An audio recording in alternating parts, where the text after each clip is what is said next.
Let's call this meeting to order, please. Welcome to the regular meeting of the Kingman City Council, held on Tuesday, September 7th, 2021. Let's have a roll call, please. City Clerk. Mayor Miles is excused this evening. Vice Mayor Watkins. Here. Councilmember Mello is excused this evening. Councilmember Nelson. I am here. Councilmember Samily. Present. Councilmember Scott Staley. Present. And Councilmember Walker. We have a quorum. Thank you. Please stand for, our invocator is not here. Please stand for a moment of silence, after which we will have the Pledge of Allegiance.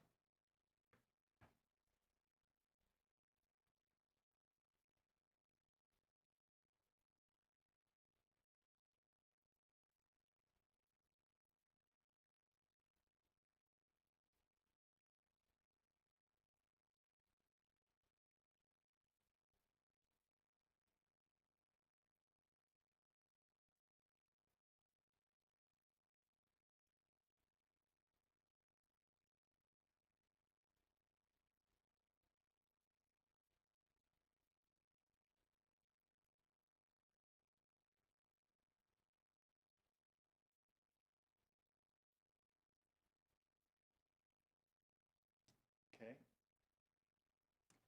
I pledge allegiance to the flag of the United States of America and to the republic for which it stands, one nation, under God, indivisible, with liberty and justice for all.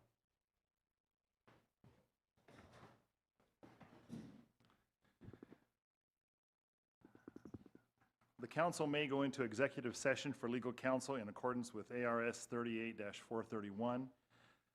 Sections 3 to discuss any agenda item. The following items may be discussed and considered, and decisions made relating to thereto. First, we have some awards recognition. These are always fun times to have and fun things to do. And so first we would like to do the Proclamation of Constitution Week, and I will read the following.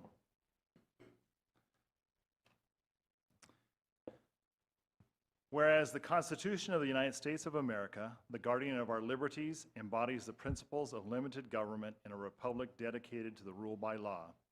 And whereas it is the privilege and duty of the American people to commemorate the 234th anniversary of the drafting of the Constitution of the United States of America with appropriate ceremonies and activities, and whereas it is fitting and proper to accord official recognition to this magnificent document and its memorable anniversary, and to the patriotic celebrations which will commemorate the occasion. And whereas Public Law 915 guarantees the issuing of a proclamation each year by the President of the United States of America, designating September 17th through the 23rd, 2021 as Constitution Week. Now, therefore, I, Ken Watkins, by virtue of the authority vested in me as Vice Mayor of the City of Kingman of Arizona, hereby proclaim the week of September 17th through the 23rd, 2021 as Constitution Week, and urge all citizens to study the Constitution and reflect on the privilege of being an American with all the rights and responsibilities which that privilege involves. We have here tonight Carol Pearson. She'd like to come forward. Council members, if you would like to come up too.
The next proclamation we have is Falls Prevention Awareness Month. And we have Nicole Manuelito. Okay, I would like to read this proclamation. Whereas slips and falls impact all ages in Arizona, resulting in personal and financial tolls, especially exacting a toll on those Arizonans 65 plus, as well as healthcare systems. And whereas it is estimated that 1/4 of people 65 and older will fall each year. And whereas Mojave County ranks 11th, respectively, in age-adjusted unintentional fall rates of hospitalizations by counties in Arizona. And whereas the total cost for unintentional falls in Arizona exceeds $3 billion. And whereas falls can lead to depression, loss of mobility, and loss of functional independence. And whereas falling is not an inevitable result of aging. And whereas older Arizonans at risk of falling need fall prevention programs that can teach them specific everyday strategies to improve mobility and stability and reduce fall risks. Now therefore I, Ken Watkins, by virtue of the authority vested in me as Vice Mayor of the City of Kingman, Arizona, do hereby proclaim the month of September 2021 as Falls Prevention Awareness Month. And I strongly urge all older adults, family members, and caregivers, healthcare providers, regional medical centers, fire and police, first responders, and community partners to join the Western Regional Chapter of the Arizona Falls Prevention Coalition and to routinely assess older adults, including our veterans and those with disabilities, for fall risks and to promote strategies to improve mobility and stability to reduce fall risks. And it's signed. Ms. Manuelito, would you come up, please? And council members again?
Now we move on to call to the public and comments from the public. Those wishing to address the council should fill out request forms in advance. Action taken as a result of public comments will be limited to directing staff to study the matter or rescheduling the matter for consideration and decision at a later time. Comments from the public will be restricted to items not on the agenda, with the exception of those on the consent agenda. There will be no comments allowed that advertise for a particular person or group. Comments should be limited to no longer than 3 minutes. There are 3 ways. Of course, this is a hybrid meeting with in-person attendance, call-in participation, and written comments. And so there are various ways to get in touch with the city and with the council. And let's ask our city clerk if we have any comments tonight as far as... So this evening, Vice Mayor, we did not have anybody that pre-registered to call into the meeting, nor were any prior written comments received. We do have 3 people signed up in the audience that would like to address council in person this evening. Okay.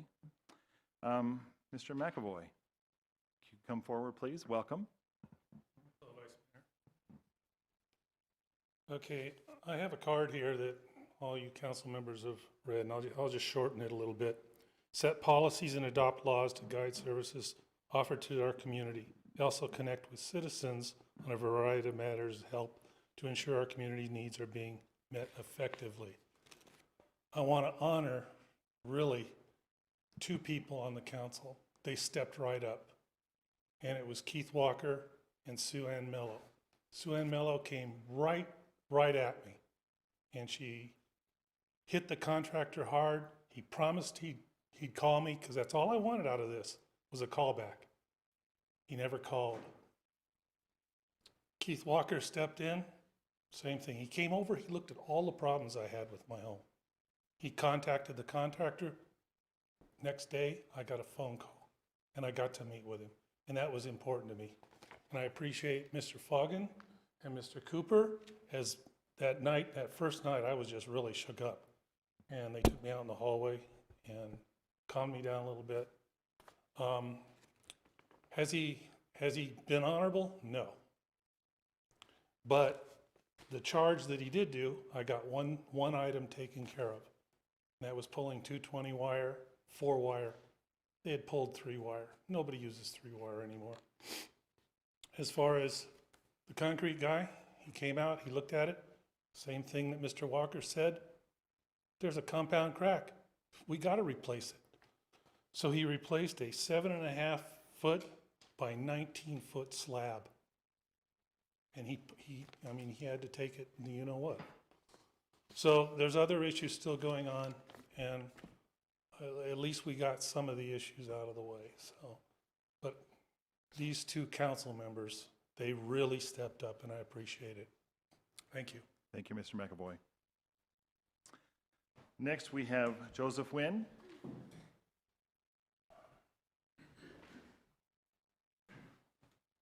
Good evening.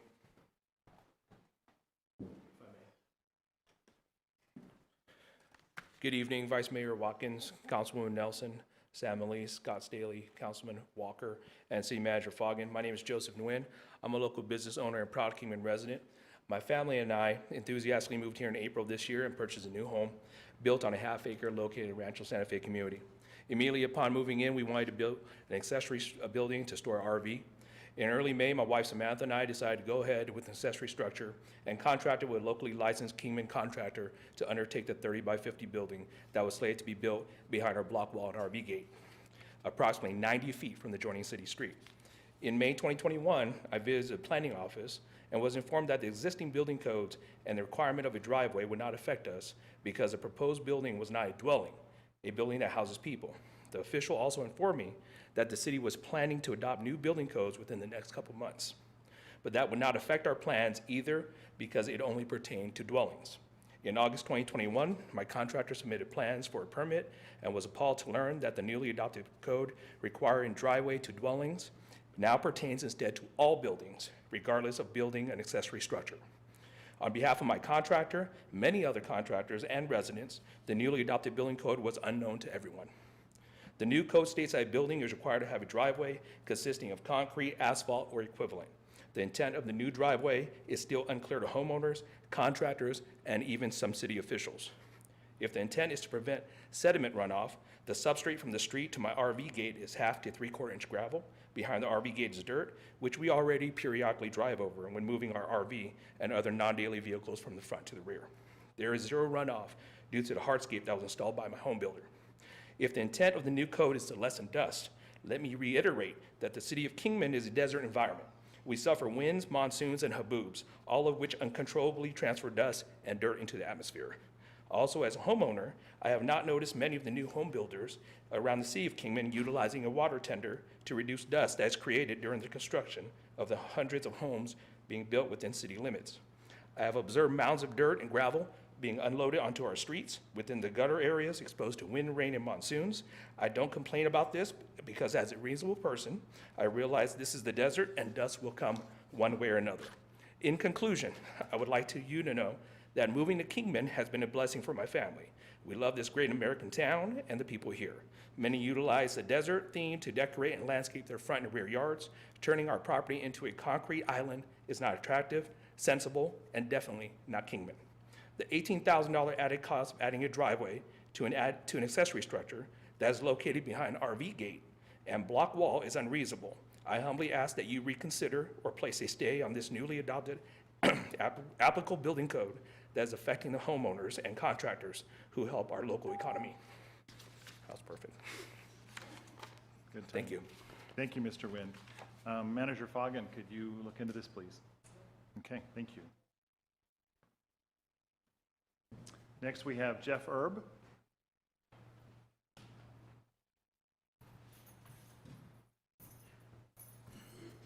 Mr. Mr. Vice Mayor, City Council. I'm here regarding the same matter with the development code of the requiring concrete driveways or Sir, asphalt. can you pull the microphone? There's people Sorry. online may not be able to hear you. Is that better? Yes. Regarding the same matter, concrete drive or an asphalt drive to an accessory structure. I'm a builder here in Kingman, a citizen of Kingman, and I do a lot of RV garages and accessory structures. And this is it's something that's come up, I believe, as of June 1st or July 1st. And we have, for instance, I have an 800 square foot structure that's got to have 2,400 square feet of concrete driveway to get to it. There are many streets in Kingman that aren't even paved, but we're being required to put a concrete driveway from the dirt street to the accessory structure. I've asked the building department for some clarification as to what the reason for this is. I've just been given copies of 474 pages of the code, the development code. It seems unreasonable to me, given the fact that, again, many unpaved streets and thousands of existing accessory structures. I live in Rancho Santa Fe as well, without concrete driveways going to RV garages or workshops, man caves, whatever the terminology you want to use is. It's a substantial additional cost, and if it's a matter of life safety or environmental or something reasonable that could be quantified, I understand that, but I haven't been able to get that clarification from Building and Safety. So I would request that, if possible, we could put a stay on this, or we could revisit this with what this requirement is putting on builders and on homeowners in Kingman. I think it's an unfair added expense. Thank you. Thank you for your comments. And likewise, we will direct Mr. Foggin to address this situation. Okay, thank you. Okay, thank you.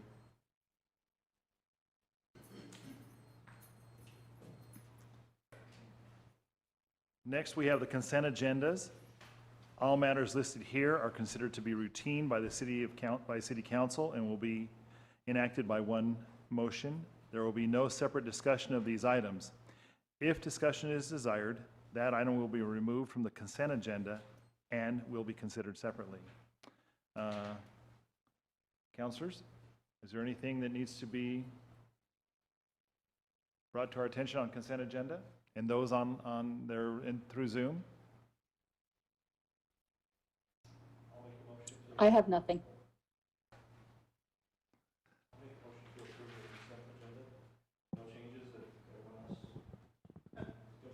Okay, we have a motion. I'll second. Actually, Councilwoman Nelson, did you have a comment? No, I just simply said that I did not have anything. Okay, thank you. Okay, we have a motion, we have a second. All those in favor of this motion? Aye. Aye. Any opposed? Aye. Okay, consent agenda moves forward. We have no old business. New business, we have an item A, adopt a notice of intent to hold a public hearing on the proposed water and wastewater capacity fees. The City of Kingman hired Tischler Bice in November 2019 to perform a development fee study which included evaluating the existing wastewater development fees. As this study progressed and stakeholders provided their input, the city asked Tischler Bice to perform a study on its existing water connection fees too. It is being proposed that water and wastewater capacity fees replace the current water connection fees and wastewater development fees, referred to as sewer investment fees. The Municipal Utilities Commission voted 5-0 on August 26th to recommend that the council adopt a notice of intent to hold a public hearing on the proposed water and wastewater capacity fees.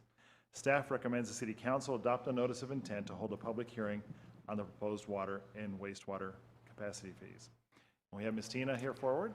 Tina? Thank you so much, Vice Mayor and council members. So the city of Kingman has been charging new development one-time fees for connecting to the water and the wastewater system for many, many, many years.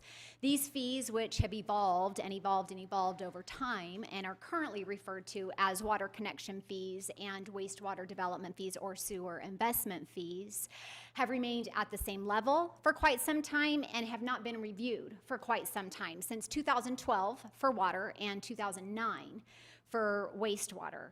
Now, it's standard practice to review fees on a periodic basis, as well as review the methodologies behind them on a periodic basis, and so we contracted with Tischler Weiss to do just this. In working, we've been working with Ben Griffin specifically of Tischler Weiss, who you're all very familiar with, in developing a methodology and then, of course, a fee based on that methodology. And tonight, Ben is going to share with you a summary of the draft water and wastewater capacity report, which includes staff's and Tischler Weiss's recommendations. He's also going to touch on why we are moving away from connection fees and development fees and moving to capacity fees. So with that, I will turn the table over to Ben. Thanks, Tina. Vice Mayor, council members, thanks for having me once again tonight to discuss capacity fees this time and not development fees.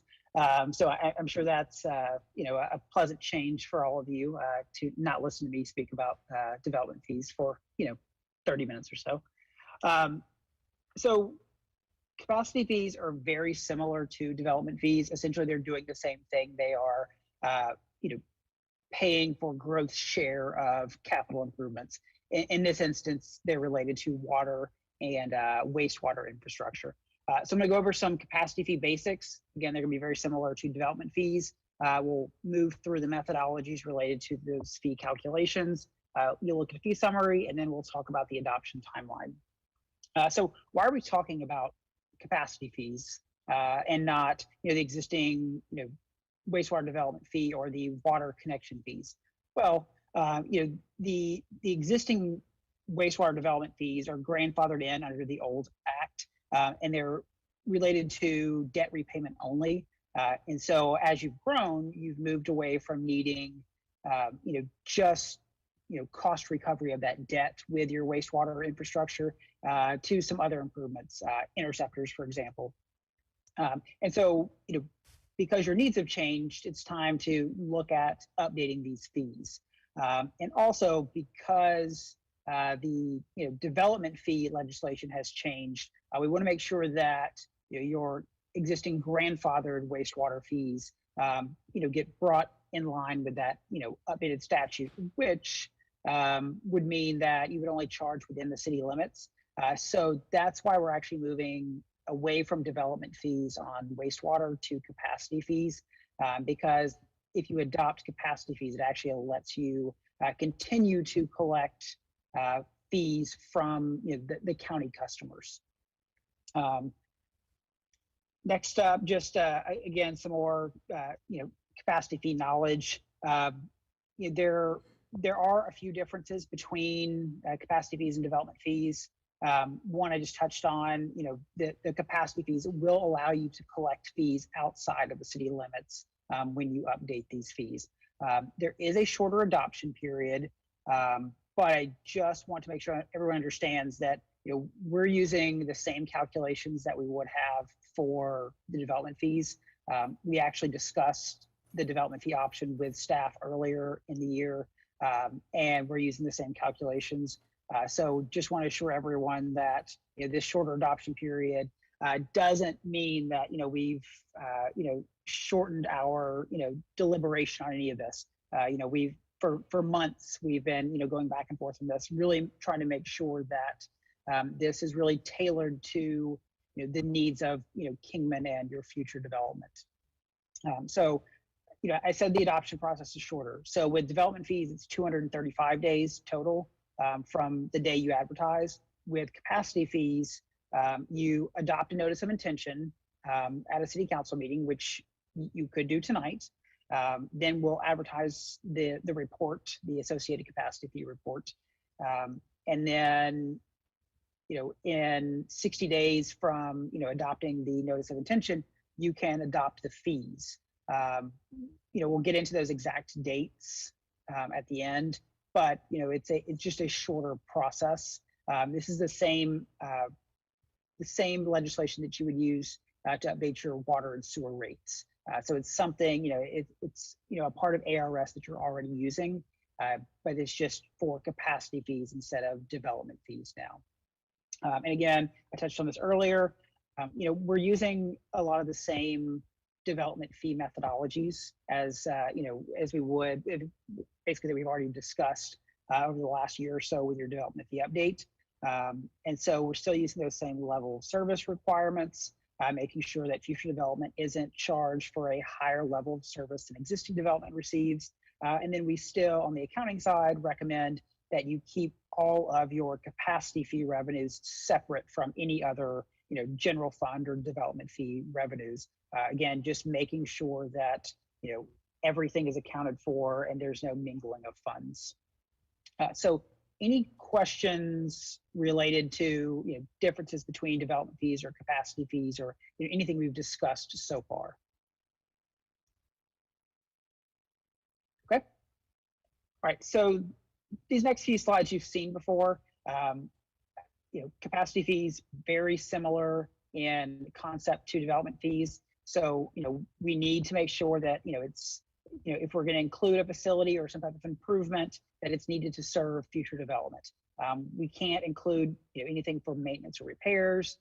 If there's excess capacity in your existing facilities, for example, your wastewater treatment facilities, we can include that and have development buy into that excess capacity. And then you can't include any improvements required to or correct an existing deficiency unless there's a funding plan that essentially says, hey, here's some outside money that's going to fix the issue, raise that level of service, and then, because everyone's treated the same, we can base our capacity fees on that. So 3 methodologies, and we look at points in time, so past, present, future. So past would be the cost recovery methodology. So you've oversized some sort of facility. In this case, it's your wastewater treatment facility, and you want to have future development buy into that excess capacity. So have them pay for their growth-related share of that capacity. And when we look at the present, that's incremental expansion. This isn't one that you see as often with water or wastewater, but essentially it just says, hey, this is what we have today. We want to maintain that level of service going forward. And then future, this is plan-based. So you're going to see some components for interceptors, wells. These are planned improvements that you need to serve future development. So we've looked at your CIP, we've looked at master plans, and refined those costs. So we're only including the growth-related costs in the study. So any questions on the methodologies? Okay. Next up, need for credits. So as always, if a developer builds something that is specifically included in the study, the developer needs to receive a credit for that. So if a developer constructed one of the interceptors, that developer would need to get a credit for that. We also look at debt service credits. So you'll see this related to wastewater because there's debt related to the existing wastewater treatment facility. Essentially, the ratepayers are paying for a portion of that through their sewer rates. So we want to make sure that we're not charging once through the capacity fee and then another time through the rates. So there is a credit in the capacity fee for that future rate revenue.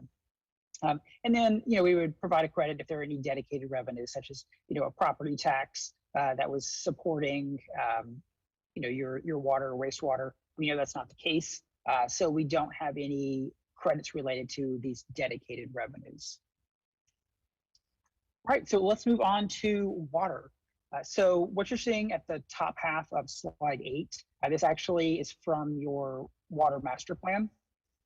And so it's basically breaking out, by different land uses, how much water on an average day a land use uses. So we're going to use a residential customer as our base meter size.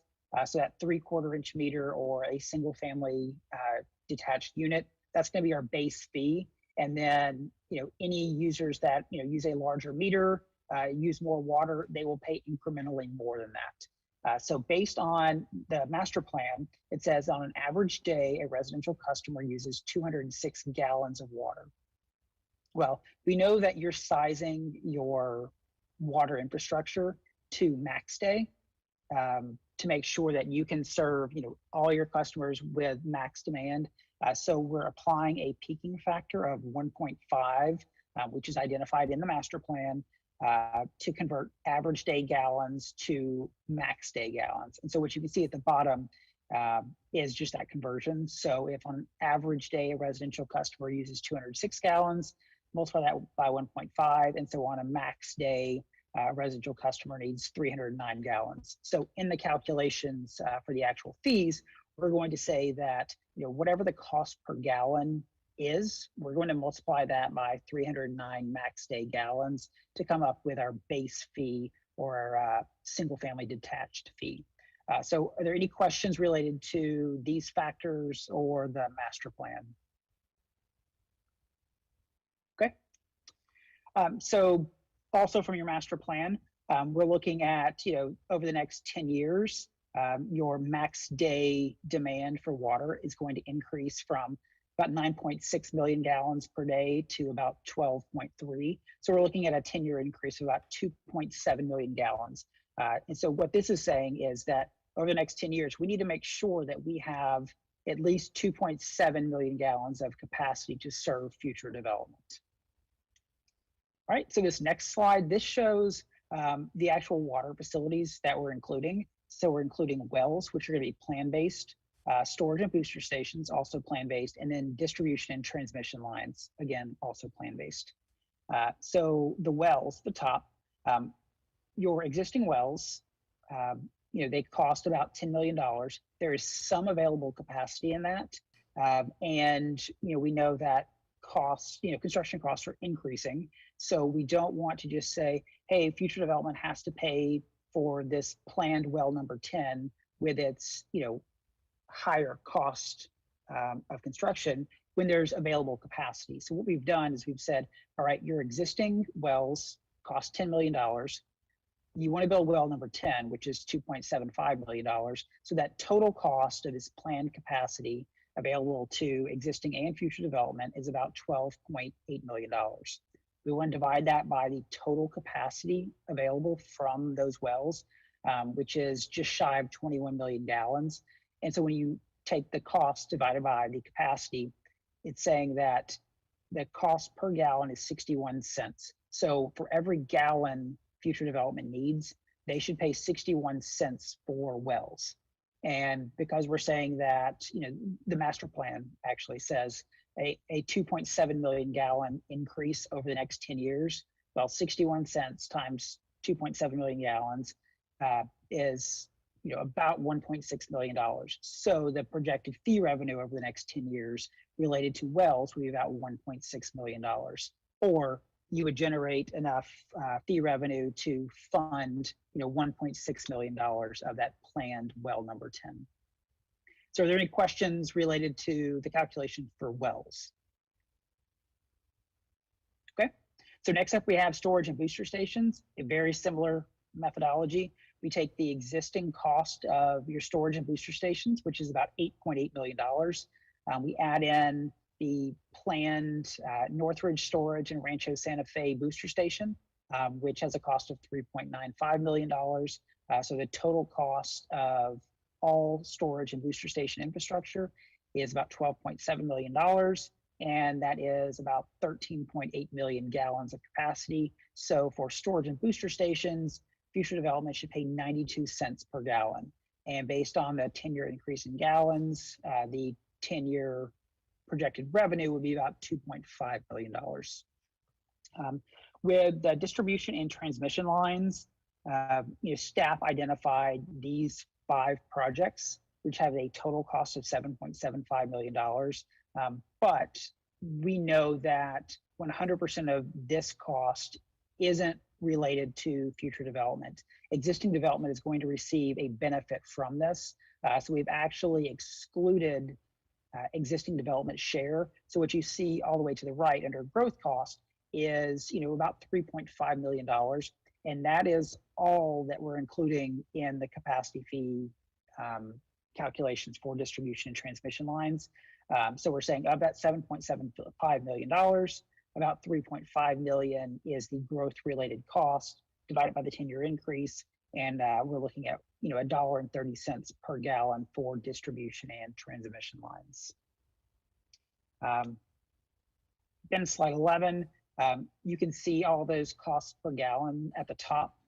So 61 cents for wells, 92 cents for storage and booster stations, and $1.30 for distribution and transmission lines. It comes to a total of $2.83 per gallon. And assuming that, a single family detached unit or a 3/4 inch meter, which is our base, uses 309 gallons per max day, then $2.83 times 309 equals a proposed fee of $874. When you compare that to your existing water connection fees for a single family detached or a 3/4 inch meter, those are $2,500. So we're actually looking at a decrease of about $1,600 when you compare the proposed water capacity fees to the current water connection fees. And then you can see as the meter size gets larger and that meter demands more water, then the proposed fee increases, in step. But again, comparing the proposed fees to the current fees, you are looking at a decrease across all meter sizes. Do want to point out that currently you are charging higher fees outside the city limits.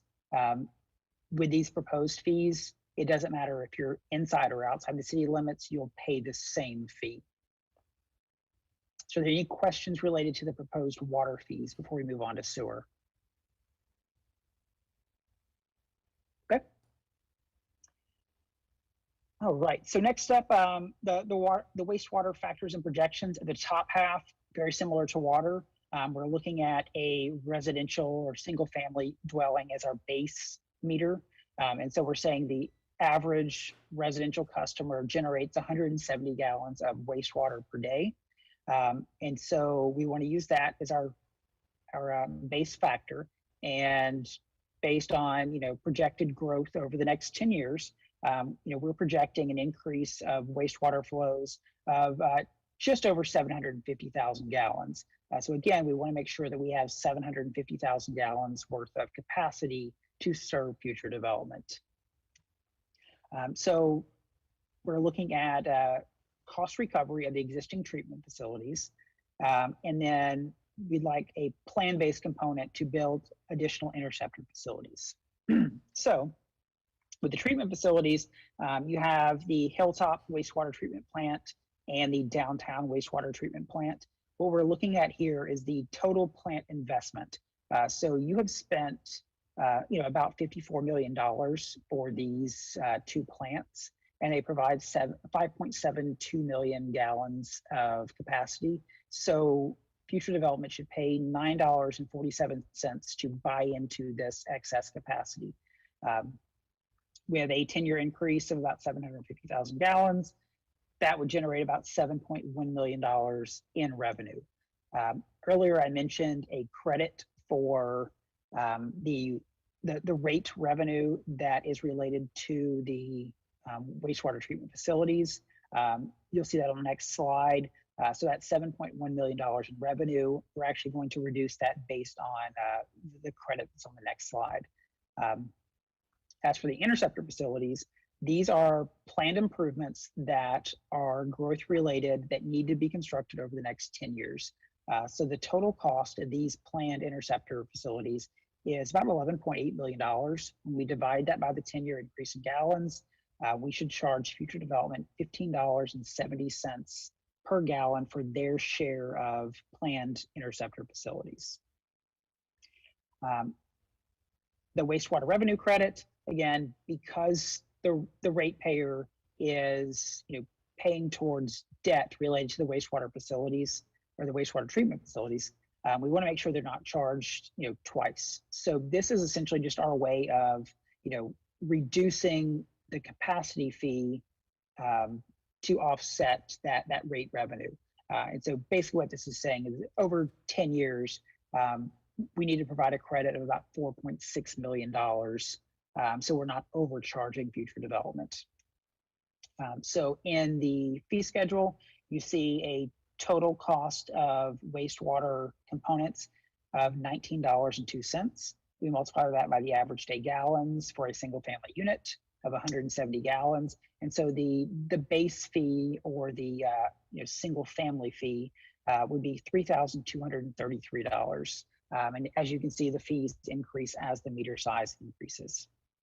Now, we can't provide a direct comparison between your existing wastewater development fees and the proposed wastewater capacity fees, because you currently charge per fixture and you will be charging per meter. But we did do one calculation for you. So currently you charge future development $91 per fixture, and the average single family home has about 16 fixtures. So the average wastewater development fee today is almost $1,500, and the proposed wastewater capacity fee for a single family home is about $3,200. So when we add those together, your current single family fees are just shy of $4,000, and the proposed water and wastewater capacity fees are just over $4,100. So we're looking at an increase of about $151 for the average single family detached unit. All right, and then final slide, the adoption timeline. On the 26th, we met with the Municipal Utilities Commission. They suggested that we, provide essentially the same presentation to you. So tonight, September 7th, if you choose, you may adopt a notice of intention. Then we have to wait 60 days, and you can have a public hearing on these proposed fees, at which point, whenever you adopt those fees, you have to wait 30 additional days before those fees can become effective.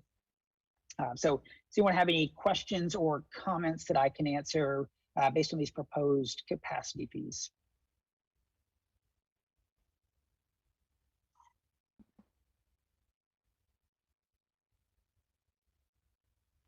Okay. Ben, it doesn't look like we have any comments, any other questions? Or Tina, as far as Manager Fogg, anything to weigh in? No, sir, it's pretty straightforward. Pretty straightforward. Yeah. Okay. Little flip-flop of the fees. Actually, I would take the opportunity to thank Tina and our Public Works and Engineering folks for all the work that they've done on it. Obviously, our master plans are important to these, and we certainly do not plan on waiting as long as we have to reevaluate these. Clearly, 2009 was way too long, and so it was due. And really appreciate Ben and his work. I've participated in a number of these processes, and I think that he has been as thorough as possible, trying to make sure that we didn't have mistakes. So thank you, Ben, for that as well. Other than that, appreciate your consideration. Okay. And likewise, I echo that thanks to Ben and, of course, to Tina and all those involved with this study. Okay, I think we need a motion then, or is there any further discussion as far as council members? Okay, hearing none, we need a motion for new business item A, adopt a notice of intent to hold a public hearing on the proposed water and wastewater capacity fees. So moved. I'll make that motion. Thank you. Councilwoman Nelson, a second? I'll second that. Samily, Councilwoman Samily, thank you. We have a motion and a second. All in favor, say aye. Aye. Aye. Any opposed?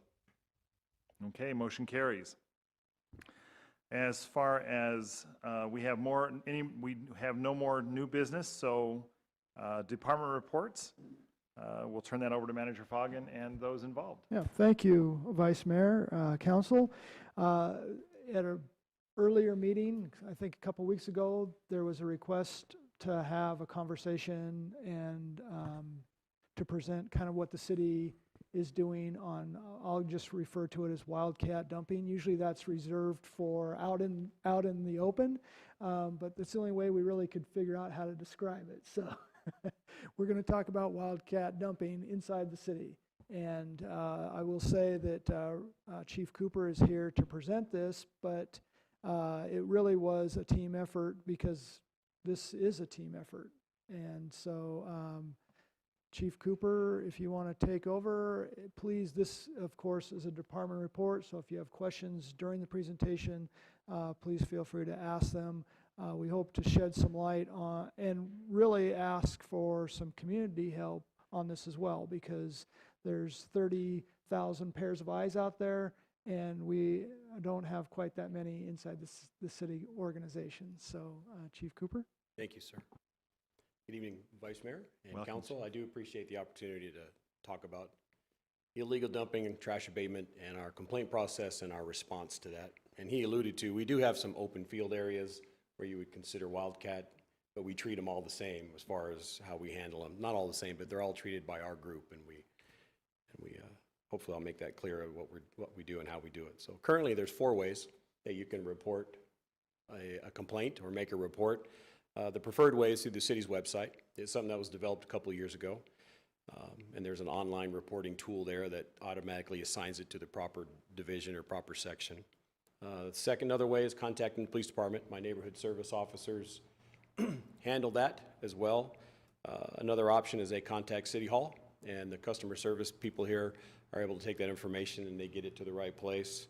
And of course at Public Works, there's also an option out there.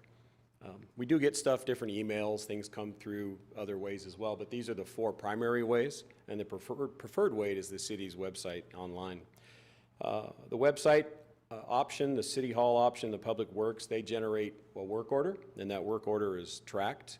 That helps us track it and get it assigned to get that junk and debris. If it's a criminal issue, they also include the police department, which is primarily my code enforcement team. On the police department side, our neighborhood services off, if they initiate the call, it gets assigned a case number, and it's tracked that way for us. Currently, the solid waste division, they do bulk trash pickups every week. They do approximately 50 of them every week, and that includes abatement calls that our code enforcement officers may call, or they're working on projects.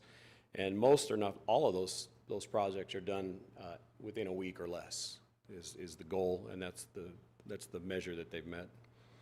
Solid waste drivers and my neighborhood service officers, they will call in junk and debris when it's been there for an extended period of time. It's not uncommon for customers to start piling up trash next to trash cans or on their property a few weeks before they actually call the city for a bulk pickup. That's something that happens, and we do make allowances for that. Unless it's a health and safety issue, and then it's done immediately. It's taken care of if we're aware of that.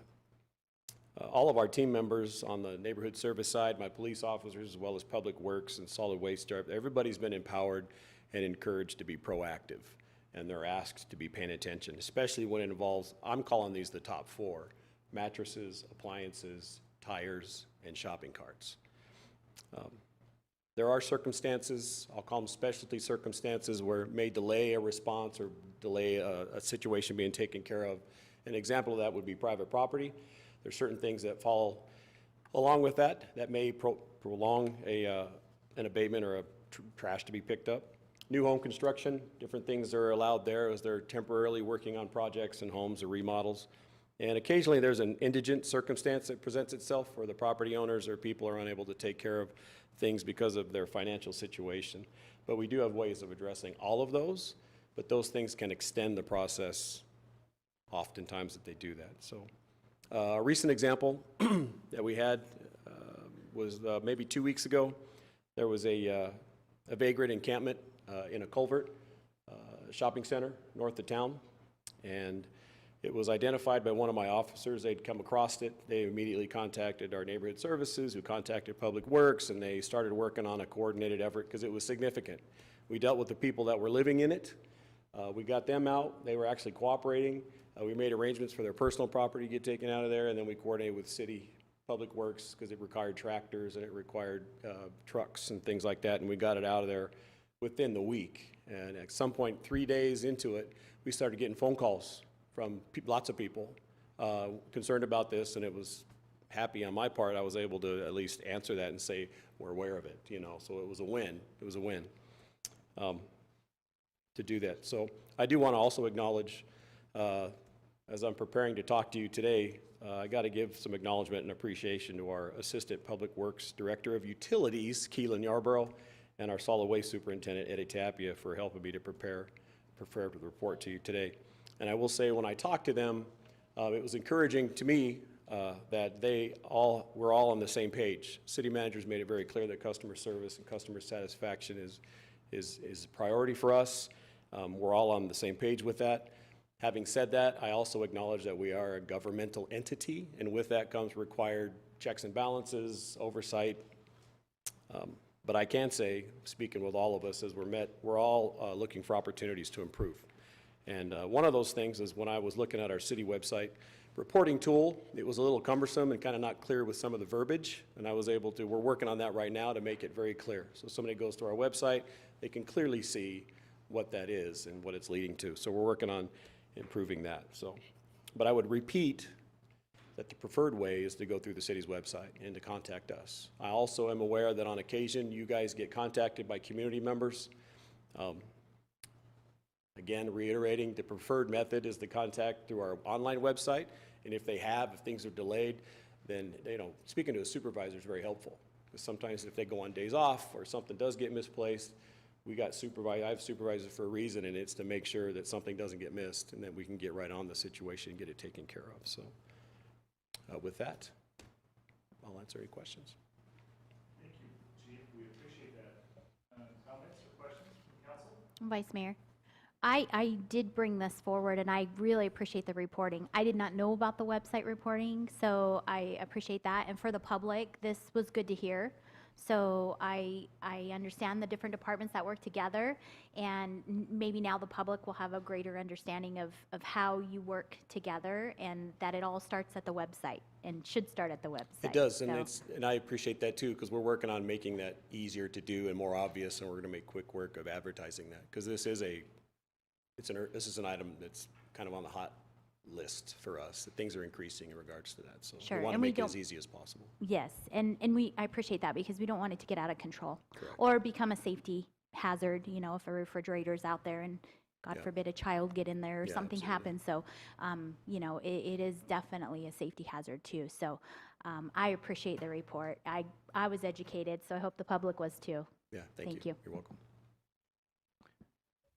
I had a couple of questions. 1 second, Counselor, we have a question here, and then we'll get to you. Thank you. So if you do the cityofkingman.gov, there's a couple things on the top. It says residents, and then you click and it gives some options. One of those is blighted properties complaint. Over on how to ... there's an option down there. It takes you to the same place. There's a total of 3 places you can pull it, and the wording's the same now at least. And that's where we're working on. Can I move that to another place? We're limited on what we have available to us in the website part, but we're trying to make it clear. So those are the 3 places right now. Okay. Thank you. Councilwoman Scott Staley. Thank you. I just had a couple of questions. This recently came up, and a constituent was asking me about the process. It was a little bit tricky to find where you go in to make the complaint, so I'm so glad to hear that you're going to update that. I have 2 questions. One is there a way to do an anonymous complaint? Because I know some people don't, they don't want any blowback if they complain about a neighbor's situation. And I understand you do have to put your name in the online system. So it's a good point, and I hadn't thought about that. I know I'm aware of that. So the answer is yes, they can contact the police department. We also have different emails that they can send to us. But as far as accountability, it's a little harder sometimes, and it can get murky. But yes, there can be a anonymous, because obviously it's a code issue. We don't necessarily need a name unless it's going to be a criminal issue, and then it's helpful to have a name of the complainant. But oftentimes, most of the times, it's voluntary compliance, or otherwise we as a city are taking care of it. So the answer is yes. Well, and just jump in there. The system does require a name, but that name is internal, and we, as organization are very careful with that. You know, we don't run out and say, hey, George, your next door neighbor down the street, or, you know, whatever, complained about you, right? And so it's not, you know, unless it became a criminal issue that needed to be investigated, that person would still be contacted and there would be a discussion before any kind of information was ever released, so. And if it's a phone call, Counselor Staley, if it's a phone call to the police department or the complex and they say, I don't want to give my name, that information will still be sent to the right division to get evaluated and looked at. Okay, that's really good to know. Yep. My other question was, I'm glad you brought up the issue of the shopping carts. I've noticed behind the hospital where those apartments are, sometimes there's 20, 30 shopping carts sitting there. I wonder if there's anything else that we can do, because they're dangerous. They're right on the road, or not on the road, but right off the road. So if somebody comes around the corner, they could hit them. Is there anything that other cities are doing to try to, you know, keep people from taking those carts? I can't speak to what others are doing. I know we're aware of it. I know we have difficulty getting the businesses to go get their shopping carts because those shopping carts are very expensive. When we see vagrants pushing them around, it's very frustrating, and we hope the shopping center will come and get their carts. They don't always do that right away because of staffing, different reasons. So I know there are options. I know we've looked at different ordinances and they haven't been useful for us at this point. So I don't have a solid answer other than that is something that I've directed my neighborhood service folks and other city police departments are in agreement. Let's just get them back to the shopping center. When they're piling up like that, it is ridiculous. But it's what you're bringing up involves participation of the businesses as well, that they need to be part of that, and we would like to get some cooperation from them to go get their property. But for right now, we're taking it back ourselves. Counselor, I would just say on that, that one of the things that in bigger cities is happening is that there is contract folks that enter into agreement with the shopping centers that have carts, and they will go and pick them up for a price. I don't know what those all look like, but as Chief Cooper said, this is generally on the businesses themselves to make sure, because those shopping carts are $200, $300 a piece. They're very expensive, and you know, some are really good. You know, you don't see a lot of their shopping carts off their premise, and others don't seem to care.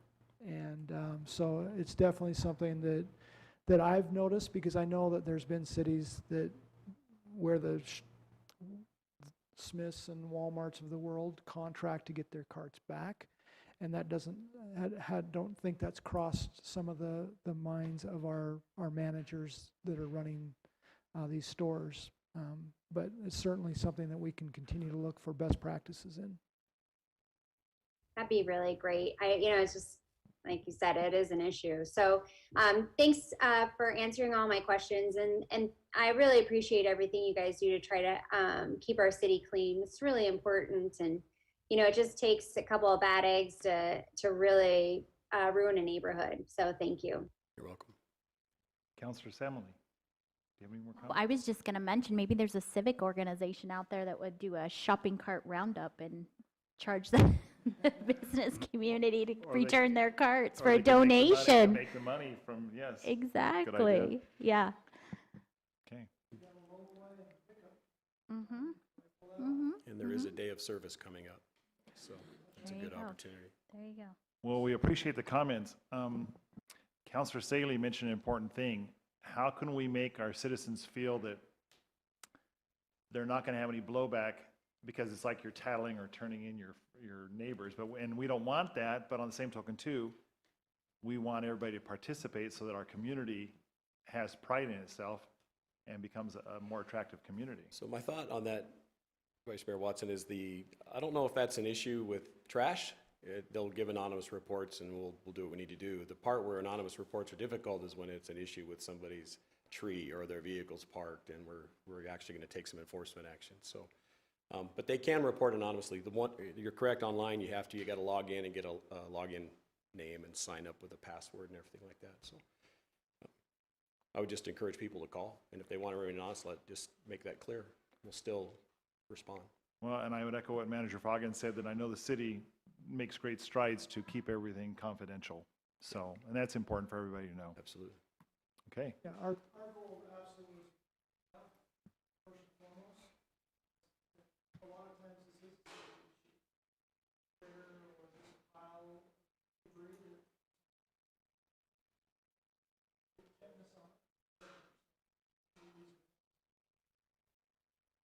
I should turn on my own microphone for a minute. Sorry.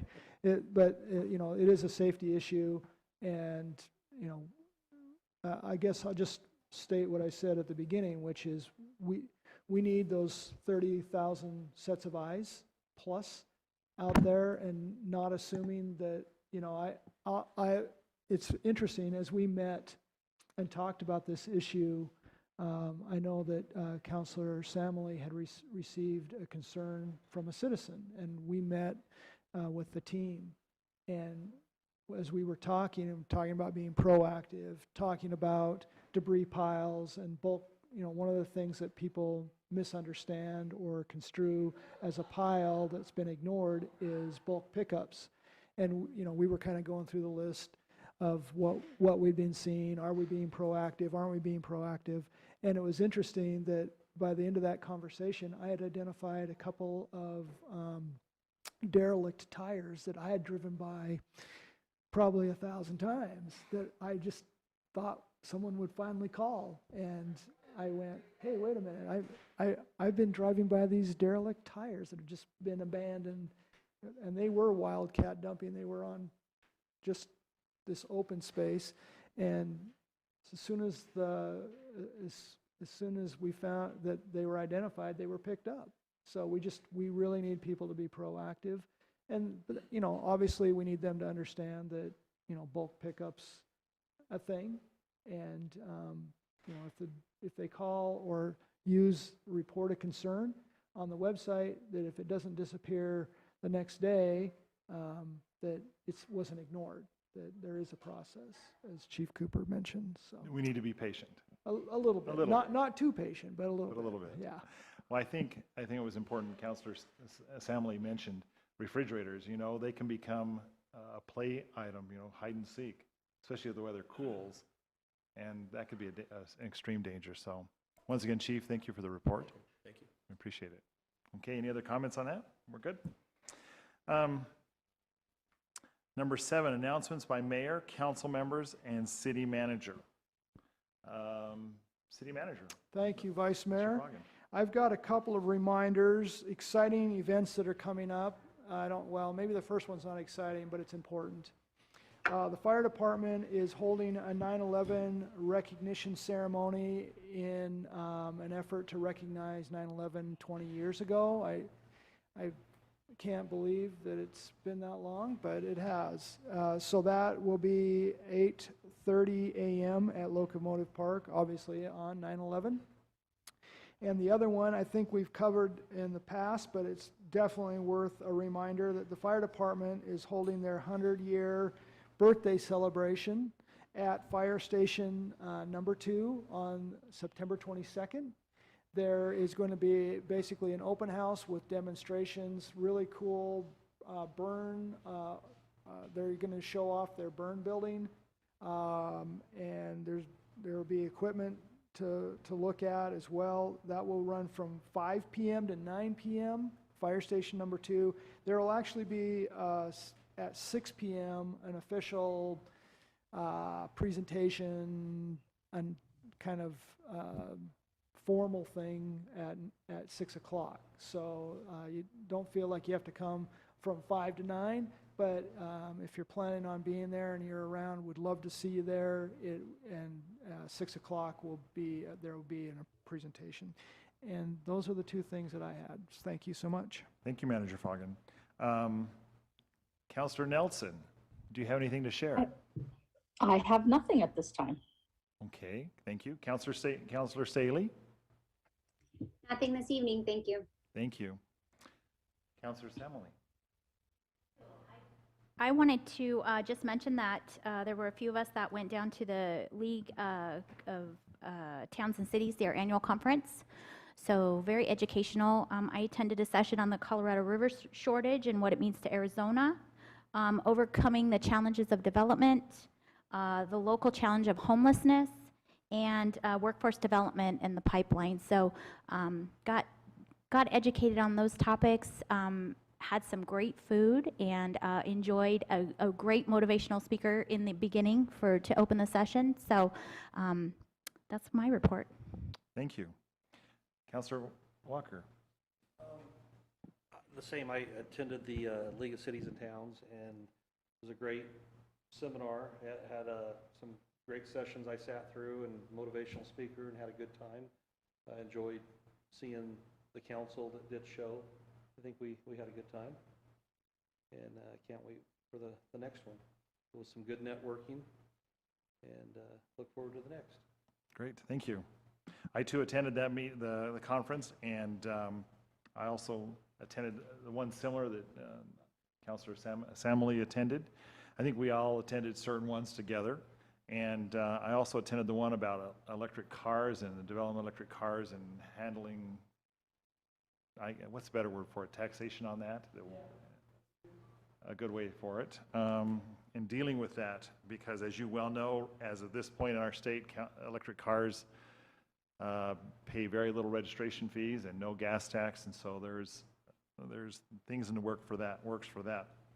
And of course, I was interested in that because of our electric car museum. I really, once again, I think that will help put our town even more so on the map and help generate tourism, boost tourism, and bring in more tax dollars. I'm going to do the same thing to you that my team does to me. Electric vehicle. Electric vehicles. Yes. You are I've been correct. corrected about 1,000 times, so. Well, I'm sure I will be corrected some more. So thank you, Manager Fagan. I appreciate that. I did want to, once again, this morning, was able to attend the ribbon cutting for improvements made at Wallach Ranch Park. And there's new shades and some new playground equipment there, and it's a great park. And of course, would invite all of us as citizens of Kingman to enjoy our parks. And once again, you in your tax dollars and everything, we're helping support these parks, and we appreciate that. And we appreciate all those involved, our Parks Department, everybody involved with making that happen. I have nothing else. I would, number 8, council request for future reports and updates. Anything from the council? Councilor Nelson or Staley? Okay, I see heads waving no. Okay, I would tender a motion for adjournment. I'll make that motion. Do we have a second? I'll second that. Okay, we are adjourned.